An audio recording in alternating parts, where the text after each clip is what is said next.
பொதுவாகவே மாலை வந்து வாங்க மாட்டேங்கம்மா.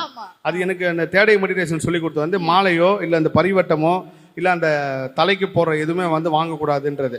இந்த மொட்டடிக்கிற கான்செப்டை என்னன்னு சொல்லிடுங்கம்மா. நீங்கள் வந்து ஒரு மனிதன் வந்து எதுக்காகவுமே தலை குனியவே மாட்டான். அவன் தலை குனியை வந்து விரும்பவே மாட்டான். ஏன் மொட்டை அடிச்சா ஒருத்தனோட பிரச்சனை தீருதுன்னா மொட்டை அடிக்க மட்டும் தான் அவன் தலை குனிவான்.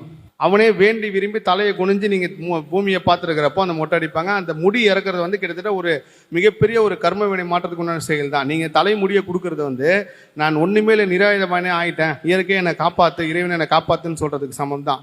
அப்படி இருக்கும்போது அந்த தலைக்கு கணம் வந்து ஏறிடக்கூடாதுங்க அவர் சொன்னாரான்னு தெரியல. சிவசுப்பிரமணிய சாமி கோயிலுக்கு போகிறப்போ அவங்க கரெக்டாக அந்த மாலை கொடுக்குறாங்க. நான் போடவே மாட்டேன்னா அப்புறம் அவங்களே ரொம்ப வற்புறுத்தினாலும் நான் கழுத்தில் போட்டுக்கிட்டு ஒரு பட்டம் ஒன்று கொடுத்தாங்க. அதை வாங்கிட்டு உள்ளே போய் கரெக்டாக முருகர் முன்னாடி நிற்கும் போது பெரிய ஆச்சரியம் என்னன்னா, முருகப்பெருமான் முன்னாடி வந்து சிவலிங்கம் இருக்கிறது நான் ஒரு சில இடத்துல மட்டும்தான் நான் பார்த்துருக்கேன்.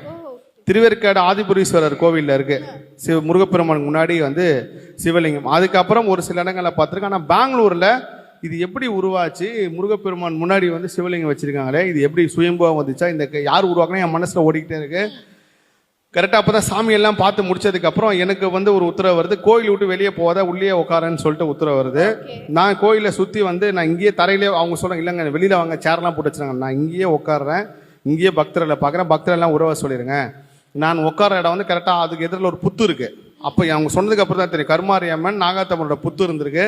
அதுலேருந்து சுயம்பா உருவானதுக்கு மேலே தான் முருகர் சிலையை இப்போ வச்சுருக்காங்க.